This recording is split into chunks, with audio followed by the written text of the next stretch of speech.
Hi! Hello! Sweet little finds mga mi. Nabudol na naman tayo. Ito ang isang gamit sa kusina na talaga namang very useful po. Bakit? Kasi ito lang naman ang paglalagyan mo sa mga used oil mo after mong magprito. So, hindi na masasayang ang mga used oil mo.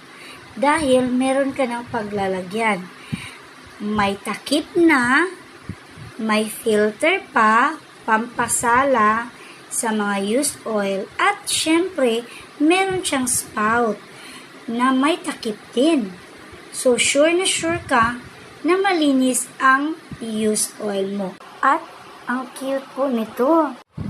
Sa paggamit mo nito, kampante ka talaga na walang insektong nakakapasok sa oil mo. Magkano? Mura lang to. Saan? Sa Lazada. Guys, small size tong binili ko. Kung gusto nyong maramihan, merong malalaki. O ano, a-agree ka? Mag-a-agree? O bibili na?